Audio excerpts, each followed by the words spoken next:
Negara tidak boleh melarang aktivitas setiap ormas walaupun dia tidak terdaftar atau pendaftarannya tidak diperpanjang karena masalah administratif yang belum selesai. Karena ini adalah bagian dari hak konstitusional sekali lagi, jadi freedom of association, yaitu hak untuk berserikat, berkumpul, mengeluarkan pendapat baik secara lisan maupun tulisan. Sehingga aturan di bawahnya harus mencerminkan kebebasan dan perlindungan itu.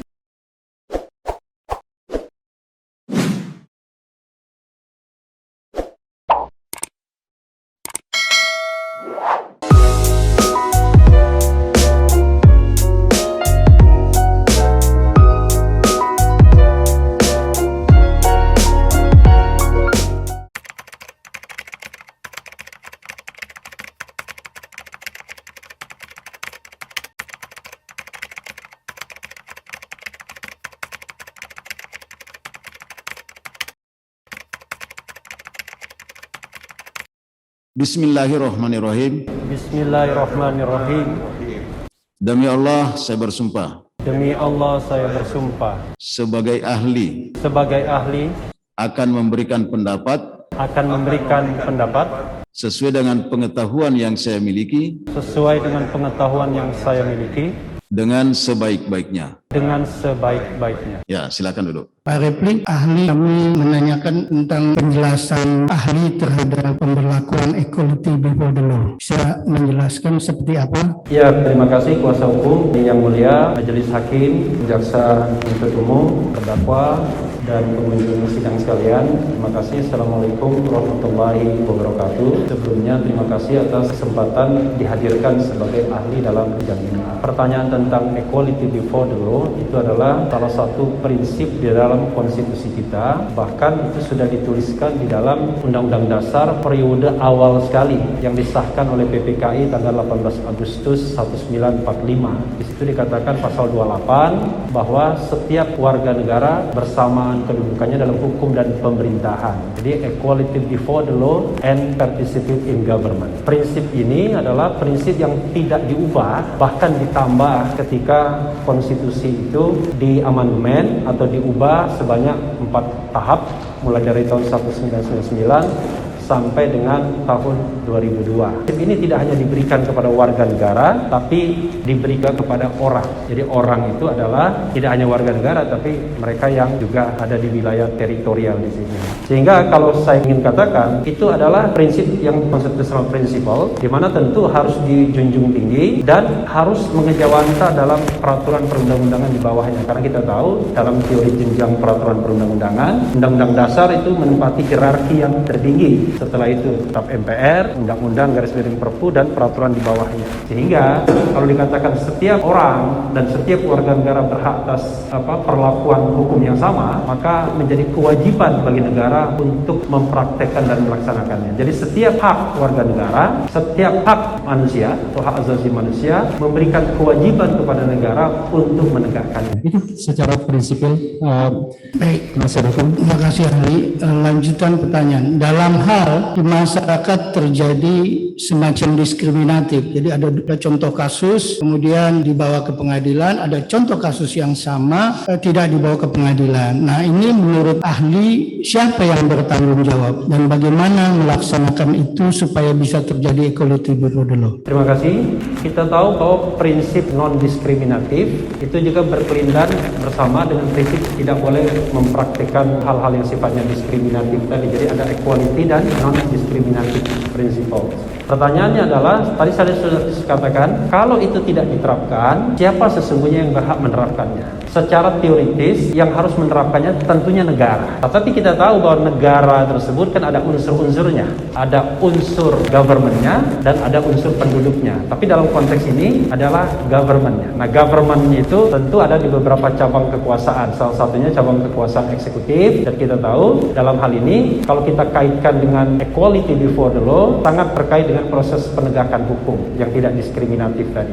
Siapa yang harus menegakkan hukumnya? Ya, para penegak hukum tentunya. Para penegak hukum yang terkait dalam kasus-kasus yang memang menjadi tugas dan tanggung jawabnya. Itu Mas Heru. Kemudian bahwa apabila dalam kaitan ini seorang yang dianggap melanggar hukum. Nah, kemudian dia melaksanakan dari dalam pelanggaran ini ada dikaitkan dengan hukum administrasi pembayaran denda dan kemudian memang diatur juga dalam hal kepidanaan. Dalam kaitan tersebut, kalau seseorang sudah dianggap melanggar satu kejahatan yang kemudian dibayar dengan denda, apakah bisa pada orang tersebut dikenakan pemidanaan? Bagaimana menurut ahli? Ini kan prinsip hukum yang umum, yang mulia dan juga kuasa hukum, bahwa yang namanya sanksi itu bermacam-macam. Ada sanksi administratif, ada sanksi pidana. Tapi kita tahu bahwa sanksi pidana itu adalah ultimum remedium biasanya. Jadi sanksi terakhir ketika sanksi-sanksi lain tidak bisa diterapkan atau tidak efektif untuk diterapkan. Nah, dalam konteks yang sering diperdebatkan mengenai ketentuan protokol kesehatan misalnya, yang sering ada di masyarakat dan juga pemberitaan media,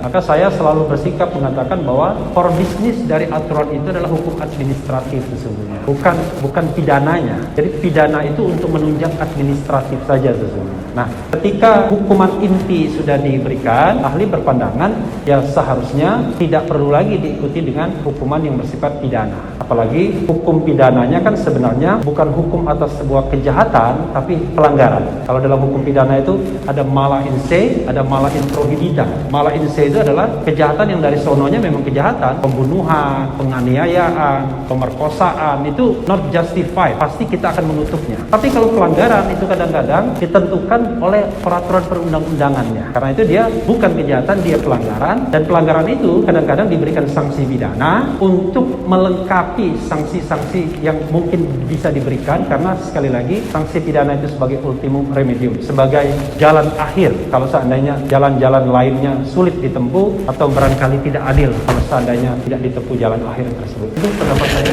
Dr. Refli tadi telah disebutkan juga oleh Dr. Nasir, tapi saya akan bertanya untuk Dr. Rafli yang terkait dengan pasal 93 Undang-Undang Nomor 6 Tahun 2018 tentang kekarantinaan kesehatan. Perlu diketahui bahwa ini adalah delik material yang menyatakan terjadinya kedaruratan kesehatan masyarakat. Dalam pasal 10 Undang-Undang RI Nomor 6 Tahun 2018 seperti tadi juga sudah dijelaskan oleh Dr. Nasir tentang kekarantinaan kesehatan, dikatakan bahwa kedaruratan kesehatan masyarakat ditetapkan oleh pemerintah pusat. Dalam hal ini adalah Presiden. Pertanyaannya adalah untuk Dr. Rafli, pemberlakuan pasal 93 Undang-Undang Kekarantinaan Kesehatan itu lebih tepat ditetapkan pada peristiwa sebelum penetapan status kedaruratan kesehatan masyarakat yang kemudian berefek kepada penetapan status kedaruratan atau sesudah pun bisa.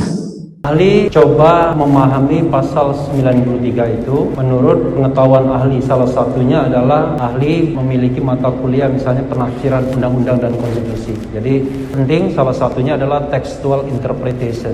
Kalau kita lihat pasal 93 itu sebenarnya kan ada dua unsur yang paling penting. Unsur pertama adalah unsur tidak patuh atau menghalang-halangi penyelenggaraan kekarantinaan. Tidak patuh atau menghalang-halangi. Nah, unsur yang kedua adalah sebab akibat. Jadi ada kausalitasnya, karena tidak patuh dan karena menghalang-halangi itu menyebabkan kedaruratan kesehatan masyarakat. Jadi secara material dia menyebabkan kedaruratan kesehatan masyarakat. Terlepas apakah kedaruratan kesehatan masyarakat itu pernah dinyatakan atau tidak, maka dua unsur itu harus terpenuhi untuk bisa diterapkannya pasal 93 kepada siapapun. Tetapi jangan lupa saya mengatakan bahwa pasal 93 itu adalah pasal yang tambahan dari pasal-pasal yang sebenarnya lebih banyak mengatur wilayah administratif. Karena itu misalnya kalau sudah disertakan dengan denda dan lain sebagainya, peringatan misalnya, nasihat dan lain sebagainya, biasanya hal-hal seperti ini selesai. Seperti itu. Jadi tidak langsung masuk ke pidananya. Nah, tetapi ketika kita mau menerapkan pidananya, tidak mudah membuktikan pasal 93 itu sesungguhnya. Karena dibuktikan dulu bahwa ada perbuatan menghalang-halangi, ada perbuatan tidak mematuhi, dan karena dua atau salah satu dari dua perbuatan tersebut menyebabkan kedaruratan kesehatan masyarakat. Jadi secara materialnya, nah, saya tidak tahu apakah kemudian ada bukti yang mengatakan bahwa karena perbuatan A terjadi kedaruratan kesehatan masyarakat secara material. Nah, itu yang paling penting sesungguhnya kalau kita melihat pasal itu satu. Yang kedua, Majelis Hakim yang terhormat, kalau kita baca undang-undang tentang kekarantinaan kesehatan itu, Undang-Undang Nomor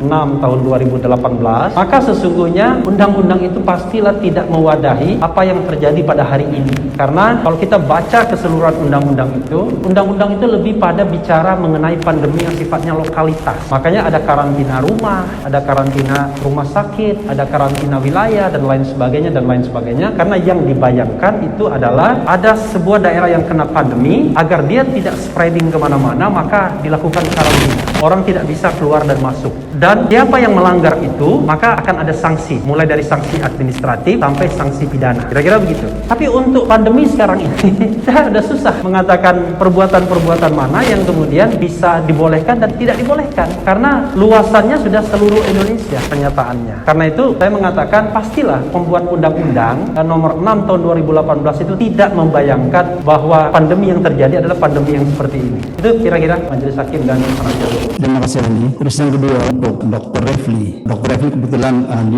dalam hukum tata negara. Kami akan menanyakan mengenai masalah undang-undang ormas. Perlu diketahui bahwa sekarang juga dan sebelumnya yang terkait dengan organisasi tertentu, bahwa di dalam pasal 2 Undang-Undang Nomor 17 tahun 2013 disebutkan azas ormas tidak bertentangan dengan Pancasila dan Undang-Undang Dasar Negara Republik Indonesia tahun 1945. Tentunya nanti kami juga akan menanyakan menyangkut masalah SKT dan lain-lain yang terkait dengan ormas. Tapi pertanyaan saya, apakah artinya tiap ormas harus mencantumkan Pancasila sebagai asas atau bagaimana dari tafsir yang ada di dalam pasal 2 Undang-Undang Nomor 17 tahun 2013? Tafsir yang paling mudah untuk mengartikan undang-undang itu adalah textual interpretation atau plain text orang bilang. Jadi tidak boleh keluar dari teks. Itu salah satu perspektif penafsiran. Dan kalau kita bicara teks itu itis apa adanya, di situ kan dikatakan bahwa azas itu tidak boleh bertentangan dengan Pancasila. Itu dengan mudah bahasa kita mengatakan bahwa tidak harus Pancasila, yang penting tidak bertentangan dengan Pancasila. Karena kalau misalnya maksud pembentuk undang-undangnya harus Pancasila, maka itu harus dinyatakan secara tegas. Jadi yaitu azas organisasi masyarakat adalah Pancasila. Tapi ini tidak begitu, tapi tidak bertentangan dengan Pancasila. Artinya boleh azas apa saja sepanjang itu tidak bertentangan dengan Pancasila. Walaupun saya sebagai pengajar hukum tata negara mengatakan apa itu sih tidak bertentangan dengan Pancasila, tapi itu bab lain. Kira-kira itu penasihat hukum. Terima kasih ahli. Pertanyaan kedua yang terkait dengan surat keterangan terdaftar. Sekarang ini kan ada beberapa persyaratan yang memang harus dipenuhi oleh setiap ormas. Terus bagaimana menurut ahli kalau misalnya dari sebuah ormas SKT tidak diterbitkan, apakah organisasi itu tetap bisa berjalan seperti biasanya walaupun misalnya tidak menerima bantuan dari pemerintah? Ini sering menjadi polemik di masyarakat, dan sebenarnya waktu undang-undang organisasi kemasyarakatan mau disahkan atau dalam proses pembahasan itu Undang-Undang Nomor 17 tahun 2013 setelah kemudian diganti dengan Perpu 2017 sebagian pasalnya, itu memang ada keinginan dari pemerintah agar semua organisasi masyarakat itu terdaftar. Ada keinginan seperti itu. Tapi keinginan tersebut sangat tidak realistis karena tidak mungkin mendaftar semua organisasi masyarakat yang ada di Republik ini. Yang paling gampang terdaftar adalah tentu saja yang berbadan hukum, karena dia pasti mendaftar ke Kemenkumham untuk mendapatkan status badan hukum, entah itu yayasan atau perkumpulan. Tapi banyak sekali perkumpulan ormas-ormas yang tidak membutuhkan itu. Bahkan ada ormas yang mohon maaf, misalnya nama Bambang misalnya, nama Endang, ormas yang hobinya naik Vespa dan lain sebagainya, yang tidak bicara tentang idealisme tapi bicara tentang hobi saja. Tapi tetap dia organisasi kemasyarakatan, tempat masyarakat berkumpul misalnya. Karena itulah surat keterangan terdaftar itu adalah bukan menentukan apakah ormas itu menjadi legal atau tidak, sah atau tidak, atau bisa mengadakan kegiatan atau tidak. SKT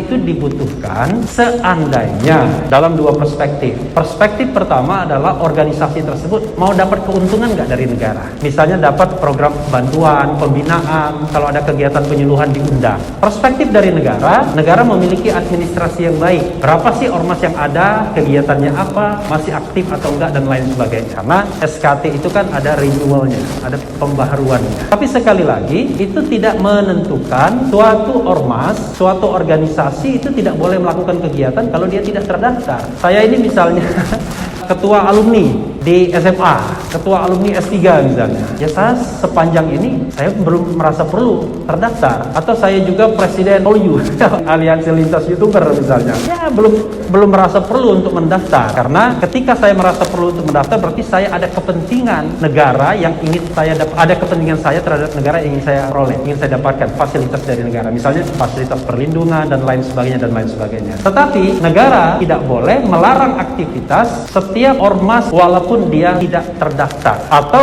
pendaftarannya tidak diperpanjang karena masalah administratif yang belum selesai. Karena ini adalah bagian dari hak konstitusional sekali lagi. Jadi freedom of association, yaitu hak untuk berserikat, berkumpul, mengeluarkan pendapat baik secara lisan maupun tulisan. Sehingga aturan di bawahnya harus mencerminkan kebebasan dan perlindungan itu. Begitu yang mulia dan penasihat hukum. Untuk ahli Dr. Refli, saya tadi melanjutkan dari yang rekan kami katakan terkait dengan pasal 27 ayat 1 Undang-Undang Dasar 1945 bahwa segala warga negara bersamaan kedudukannya dalam hukum dan pemerintahan dan wajib menjunjung hukum dan pemerintahan itu dengan tidak ada kecualinya. Tadi ahli sudah menerangkan bahwa sesungguhnya negara yang harus bertanggung jawab, kemudian dilanjutkan bahwa harus eksekutif dan pihak-pihak yang terkait. Pertanyaan saya lanjutan dari itu adalah, menurut ahli, bagaimana akibat yang ditimbulkan ketika pasal 27 ayat 1 yang tadi saya sebutkan dari Undang-Undang Dasar 1945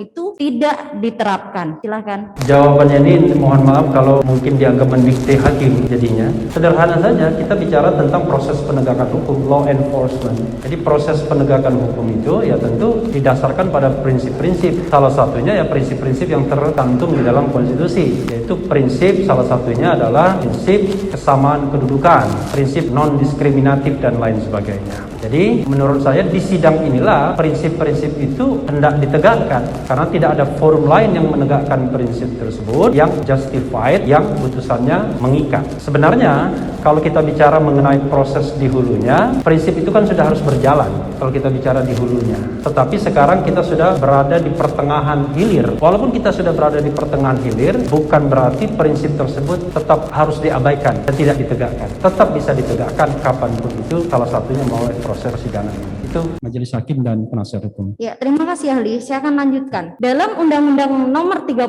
Tahun 2014 tentang legislasi pemerintahan, kita mengenal adanya Asas Umum Pemerintahan yang Baik atau AUPB, dan yang ini saya tanyakan adalah apa saja yang masuk ruang lingkup dari Asas Umum Pemerintahan yang Baik itu? Yang mulia, penasihat hukum sekalian, yang namanya Asas-Asas Umum Pemerintahan yang Baik atau Good Governance and Clean Government itu adalah prinsip-prinsip yang diterima secara umum oleh bangsa-bangsa beradab di dunia, terutama bangsa-bangsa yang didasarkan pada hukum rule of law atau Rechtsstaat. Selain tercantum di dalam peraturan perundang-undangan asas-asas umum pemerintahan yang baik itu, maka praktek-praktek baik di negara-negara yang punya peradaban hukum yang tinggi itu dianggap juga sebagai sesuatu yang mengikat. Paling umum misalnya azas transparansi, azas partisipasi, azas tidak memihak dan lain sebagainya, impartiality dan lain sebagainya. Jadi prinsip-prinsip umum yang disarikan dalam praktek peradaban di dunia selama ini, baik yang sudah dicantumkan di dalam Undang-Undang Nomor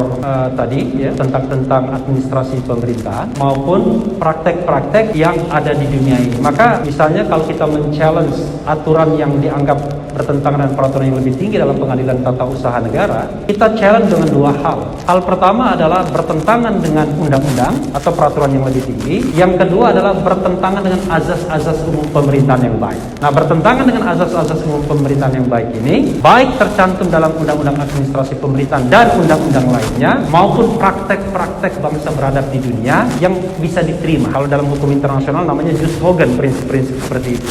Tetapi intinya adalah kita tidak berdebat lagi mengatakan bahwa transparansi itu baik, impartiality itu baik, kemudian partisipasi itu baik dan lain sebagainya dan lain sebagainya. Gitu yang mulia dan penasihat hukum. Saya lanjutkan ahli. Tadi sudah diterangkan tentang asas umum pemerintahan yang baik. Pertanyaan saya lanjutannya adalah, jika ada hierarki pemerintahan yang lebih rendah, tidak melaksanakan perintah pemerintahan yang lebih tinggi. Contohnya, Provinsi A dalam hal terjadi dugaan pelanggaran memerintahkan kepada Kabupaten B untuk memberikan sanksi administratif. Ternyata Kabupaten B tersebut memberikan sanksi pidana, bukan memberikan sanksi administratif. Bagaimana menurut ahli dilihat dari AUPB tersebut? Ahli mengatakan pertanyaan itu agak complicated dan agak umum ya. Jadi harus lebih spesifik karena hubungan-hubungan pemerintahan itu tidaklah sesederhana yang kadang-kadang harus kita jelaskan. Sebagai contoh misalnya, kalau saya mengatakan melaksanakan hubungan presiden dan menteri itu adalah hubungan yang hierarkis struktural, instruktif bahkan. Jadi menteri langsung melaksanakan keputusan-keputusan presiden karena menteri adalah pembantu presiden.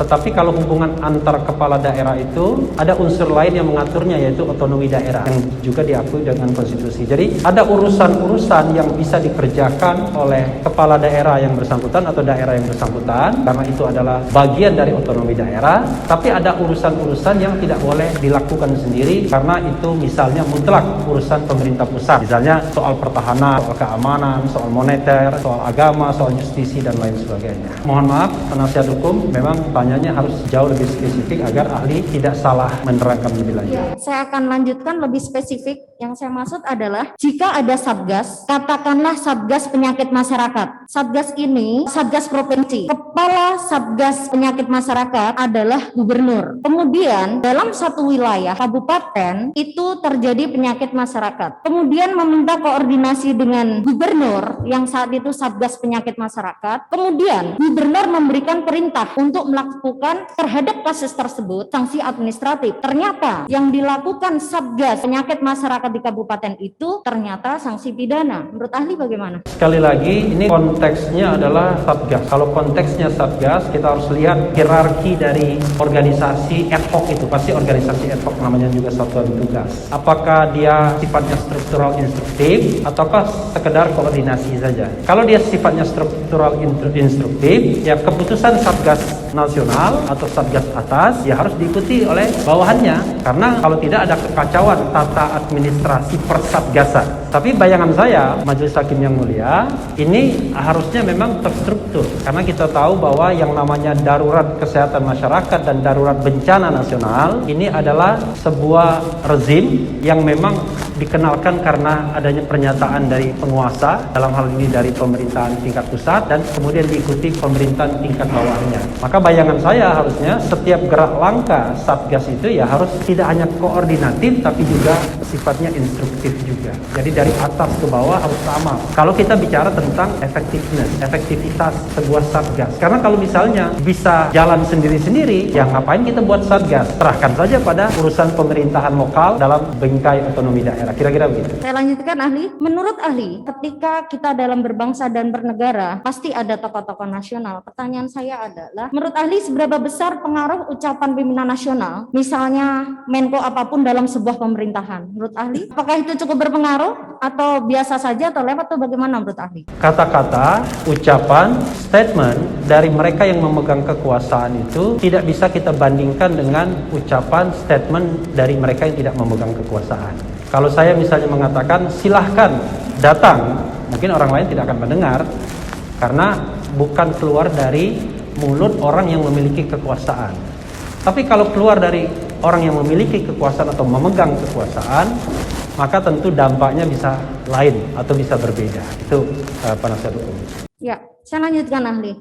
Pada Undang-Undang Nomor 12 Tahun 2011, yaitu tentang pembentukan peraturan perundang-undangan, di situ jelas disebutkan tentang tata urutan perundang-undangan kita, terutama pada pasal 7 ayat 1 Undang-Undang Nomor 12 Tahun 2011, yaitu A. Undang-Undang Dasar Negara Republik Indonesia tahun 1945. B.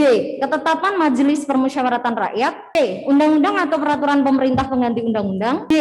Peraturan pemerintah. E. Peraturan presiden. F. Peraturan daerah provinsi. Dan G. Peraturan daerah atau kabupaten kota. Pertanyaan saya adalah, apakah jika sudah masuk dalam tata urutan perundang-undangan itu harus diundangkan atau bagaimana? Aturan itu, regulation itu memang secara spesifik disebut di dalam Undang-Undang 12/2011 tentang pembentukan peraturan perundang-undangan, tetapi memang tidak terbatas dalam pohon utama saja. Ada juga peraturan-peraturan lain yang bisa dibuat dengan salah satu dari dua sebab ini. Diperintahkan oleh peraturan yang lebih tinggi biasanya undang-undang atau memang merupakan kewenangan institusi atau badan tertentu.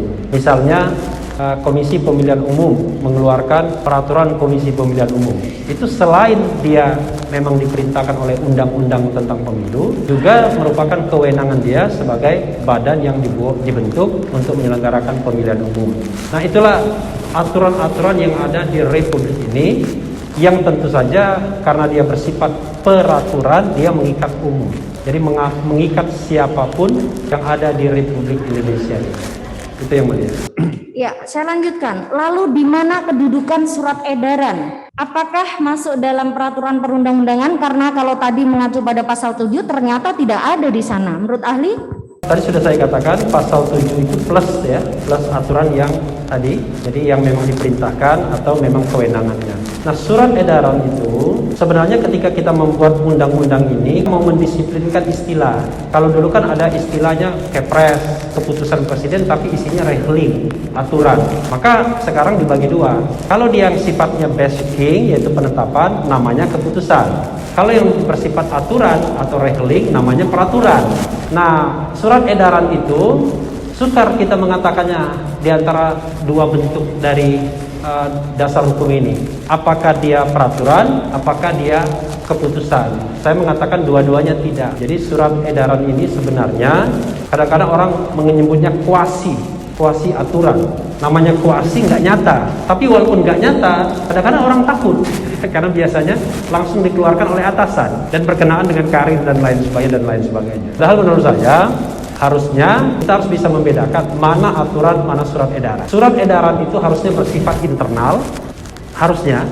Jadi hanya mengikat aparaturnya tapi tidak mengikat umum. Tapi kalau peraturan dia mengikat umum. Kira-kira begitu, penasihat Ya, hukum. lanjutkan. Tadi ahli mengatakan bahwa surat edaran itu sebenarnya bersifat kuasi, artinya legislasi semu. Saya ingin menanyakan kepada ahli, Prof. Bagirmanan juga berpendapat bahwa surat edaran itu legislasi semu, artinya aturan kebijakan bukan merupakan peraturan perundang-undangan. Asas pembatasan dan pengujian terhadap peraturan undangan tidak dapat diperlakukan pada aturan kebijakan. Aturan kebijakan tidak dapat diuji secara wet motivate karena memang tidak ada dasar peraturan perundang-undangan untuk membuat keputusan aturan kebijakan tersebut, dan D. Aturan kebijakan dibuat berdasarkan kewenangan bebas dan ketiadaan wewenang administrasi bersangkutan membuat peraturan perundang-undangan. Yang saya tanyakan berarti apakah yang ahli maksud itu sama dengan yang dimaksud Prof. Bagirmanan tadi? Ya, kurang lebih ya.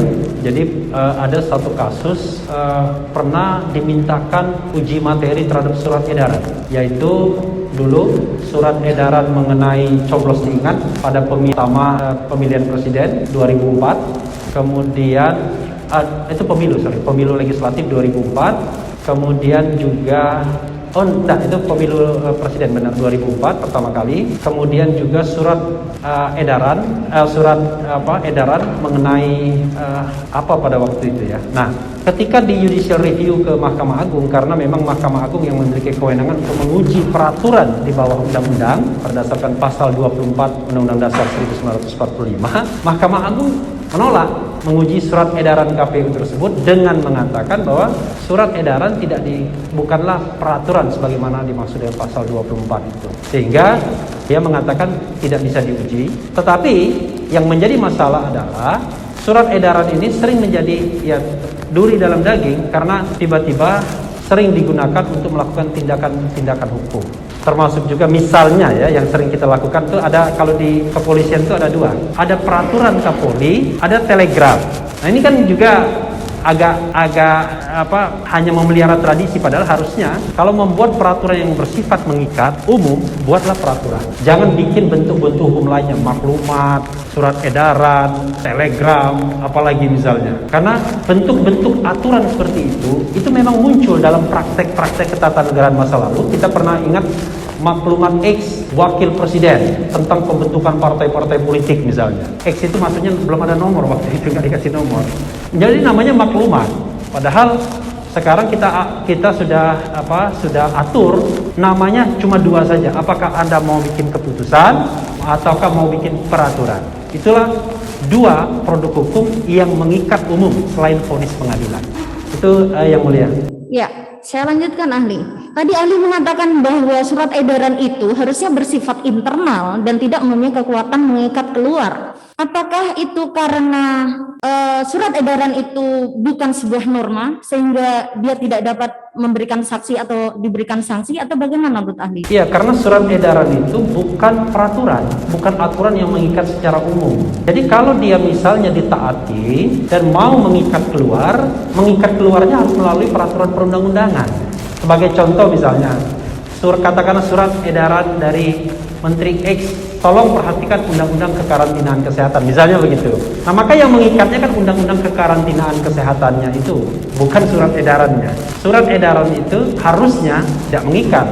Makanya kan kemudian terhadap dalil, norma, azas dan lain sebagainya yang mengujinya di pengadilan seperti ini agar dia kemudian workable, bisa diterapkan ilmu pengetahuan yang ada itu. Karena kalau kita berdebat dengan misalnya katakanlah di luar misalnya, ya kadang-kadang orang mengatakan, loh mana aturannya yang mengatakan bahwa surat edaran tidak mengikat dan lain sebagainya. Padahal itu adalah ilmu pengetahuan umum yang orang harusnya bisa menerimanya.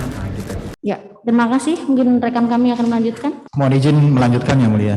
Kami ingin bertanya kepada ahli Dr. Refli Harun terkait dengan Undang-Undang Ormas. Yang pertama, di dalam Undang-Undang Nomor 17 Tahun 2013 junto dalam Undang-Undang Nomor 16 Tahun 2017 tentang organisasi kemasyarakatan, yang ditanyakan adalah terkait dengan ormas. Di dalam undang-undang ini berlaku ketentuan atau rezim apa yang berlaku? Apakah rezim izin atau rezim pendaftaran? Mohon penjelasan dari ahli. Iya, tadi saya sudah sampaikan sesungguhnya eksistensi dari sebuah ormas itu tidak ditentukan apakah dia mendaftar atau tidak. Jadi tidak mendaftarnya saja tidak apa-apa, apalagi kalau kita mengatakan harus izin. Karena harus kita bedakan mendaftar dan izin.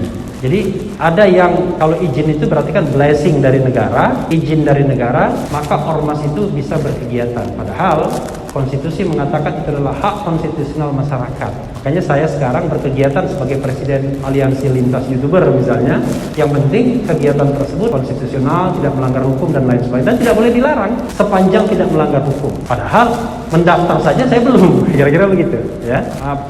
Di akte notariskan saja belum. Tapi tidak bisa dikatakan bahwa itu organisasi ilegal karena itu adalah bagian dari kebebasan berserikat dan berkumpul. Itu satu hal. Bahkan partai politik saja juga begitu. Ada partai politik yang baru dideklarasikan, ini ada di Jogja kemarin, Partai Umat, itu pasti belum mendaftar di Kementerian Hukum dan HAM, pasti belum menjadi peserta pemilu karena nanti baru 2024. Tapi apakah dia dilarang? Nggak bisa dia dilarang karena itu bagian dari hak berserikat dan berkumpul. Makanya tidak heran ketua umumnya sudah kemana-mana bersafari dan lain sebagainya, dan media pun tidak berkeberatan mengatakan bahwa mereka adalah partai politik dan ketuanya adalah ketua umum partai politik yang bersangkutan. Ya ada juga partai yang Masyumi, kalau Masyumi enggak, karena dia mengambil badan hukum partai yang lama, tapi ini betul-betul partai yang baru. Jadi yang ingin saya katakan adalah saya tidak ingin mengatakan rezim pendaftaran atau rezim izin, tapi rezim kebebasan berserikat dan berkumpul sesungguhnya itu yang jauh lebih tepat. Jadi apakah Anda mendaftar, apakah Anda diizinkan atau tidak, itu bukan masalah. Yang penting adalah Anda memiliki kebebasan berserikat dan berkumpul, tapi mestilah itu peaceful association, peaceful assembly, damai, tidak melanggar hukum dan lain sebagainya. Bagaimana kalau melanggar hukum?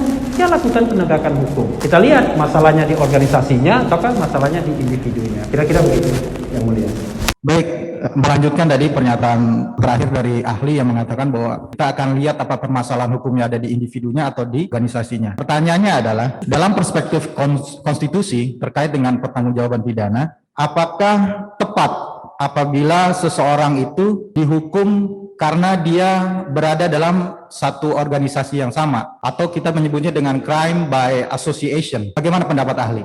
Yang Mulia, kita harus memahami bahwa yang namanya tindak pidana itu adalah individual responsibility. Itu biasanya tanggung jawab individual. Hanya memang dalam konteks ini kan ada yang melakukan, ada yang menyuruh lakukan. Kira-kira begitu. Nah, karena itu saya ingin mengatakan bahwa Kalau perspektifnya adalah tindak pidana, maka bebannya adalah kepada mereka yang melakukan, baik yang melakukan sendiri maupun yang menyuruh lakukan. Kira-kira begitu. Baik, kami catat, saudara ahli. Pertanyaan selanjutnya, dalam perspektif konstitusi, bagaimana pandangan ahli terkait dengan apakah tepat sebuah ketentuan hukum diterapkan berlaku surut? Pasal 28I Undang-Undang Dasar 1945 itu memberikan sebuah norma yang mengatakan bahwa hak untuk tidak dituntut berdasarkan hukum yang berlaku surut adalah hak asasi manusia yang tidak bisa dibatasi at any circumstance. Ini adalah prinsip umum yang bisa saja disimpangi ternyata dalam 1-2 keputusan, tapi itu keputusan Mahkamah Konstitusi dalam kasus Abilio Suarez misalnya, tetapi secara umum azas itu, norma itu adalah norma yang strong, norma yang kuat. Bahkan di dalam konstitusi kita katakan bahwa kalau kita mau melakukan pembatasan, jadi istilahnya bukan pelanggaran ya, pembatasan terhadap hak asasi manusia, maka pembatasan tersebut harus ada alasan-alasan dan lain sebagainya. Alasannya ya untuk menghormati norma dan lain sebagainya, dan harus dalam undang-undang, itu pembatasannya. Tapi sebagian ahli tata negara mengatakan untuk pasal 28I nggak boleh dibatasi sama sekali, termasuk hak untuk tidak dituntut berdasarkan hukum yang berlaku surut. Tapi ahli harus jujur mengatakan, yang lain bisa mengatakan bahwa boleh dibatasi. Tapi sekali lagi, pembatasannya itu alasannya harus justified dan harus tingkatnya undang-undang. Jadi tidak boleh sembarangan, karena ini adalah norma, prinsip yang terkandung dalam konstitusi dan merupakan norma umum yang berlaku di masyarakat di dunia ini. Ya, baik, kami catat, saudara ahli. Pertanyaan selanjutnya, apabila ada sebuah peristiwa hukum di mana suatu organisasi kemudian dinyatakan dilarang melakukan kegiatan berdasarkan SKB Menteri, kemudian terjadi suatu proses pidana terhadap kegiatan atau peristiwa sebelum organisasi tersebut dinyatakan dilarang berkegiatan. Bagaimana pandangan ahli terhadap peristiwa hukum tersebut? Apakah tepat pemidanaan atau proses pidana terhadap sebuah peristiwa yang lebih dulu terjadi sebelum adanya pelarangan? Pertanyaan saya biar clear, itu proses pemidanaan terhadap orang atau terhadap organisasinya? Terhadap organisasinya dan orangnya.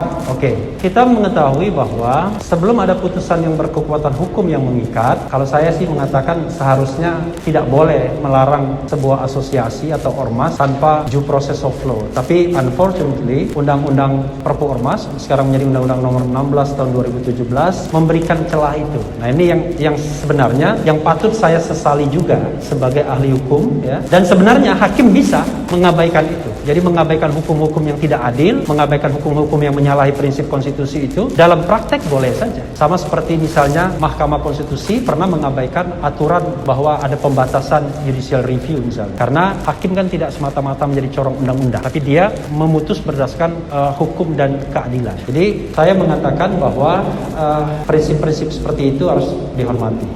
Lalu itu nanti saya lanjutkan lagi. Nah, ketika sebuah organisasi itu katakanlah hari ini dihukum misalnya bahwa organisasi tersebut katakanlah dianggap organisasi terlarang, maka kita harus mengatakan bahwa ketika belum ada pernyataan bahwa organisasi itu adalah organisasi yang terlarang, maka tidak bisa kita katakan bahwa orang itu adalah anggota dari organisasi yang terlarang, karena dia pada waktu itu dari organisasi yang belum dilarang. Jadi harus kita pahami. Makanya di dalam Undang-Undang Mahkamah Konstitusi mengatakan segala undang-undang itu sah berlaku sebelum dinyatakan tidak memiliki kekuatan hukum yang mengikat oleh Mahkamah Konstitusi. Karena kalau misalnya kesalahannya itu ditarik ke belakang, maka memunculkan ketidakpastian. Dan itu ketidakpastian adalah salah satu tujuan yang berkhianat terhadap tujuan kepastian hukum, salah satunya. Jadi saya mengatakan, kita tidak bisa mengatakan bahwa orang tersebut adalah anggota dari organisasi terlarang, kecuali kalau setelah organisasinya dilarang,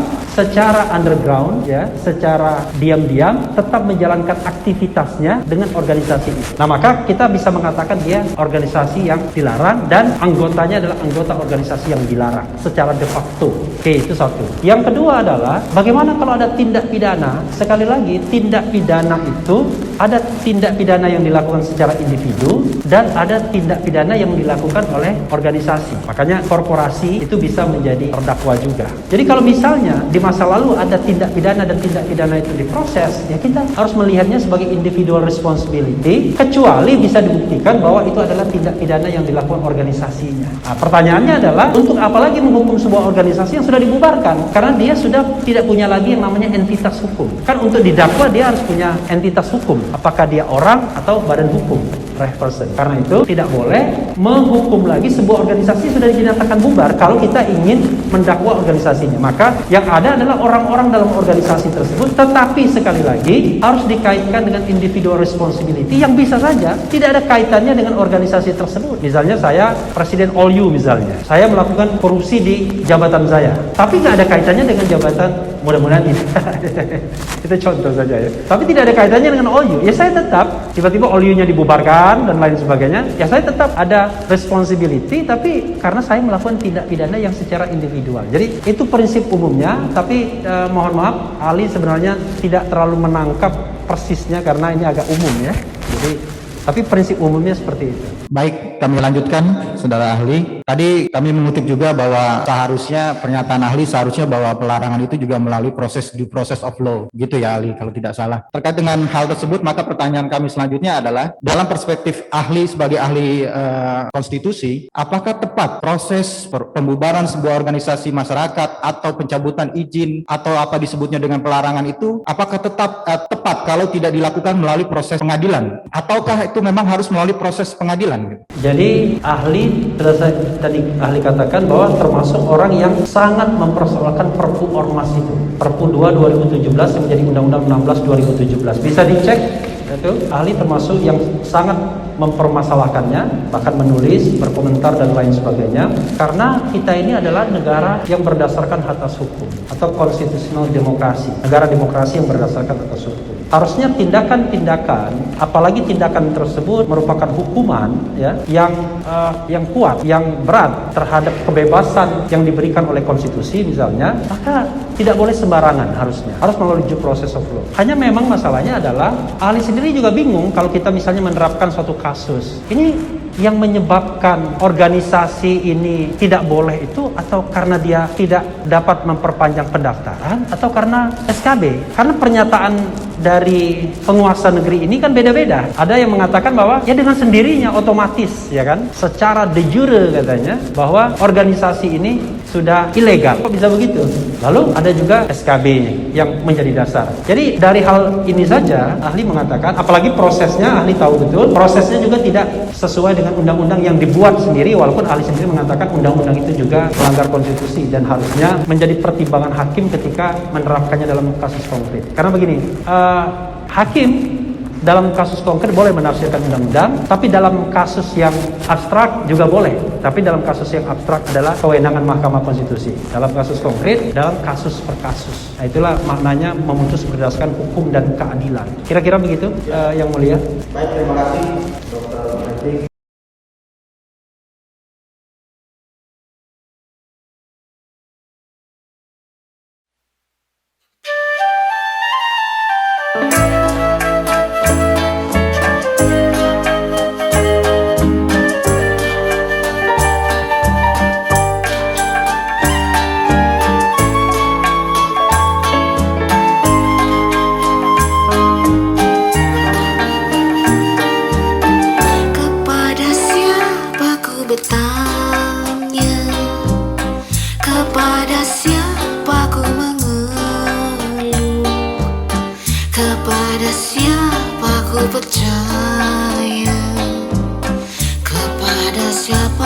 Berserah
segalanya, ku serahkan kepadamu.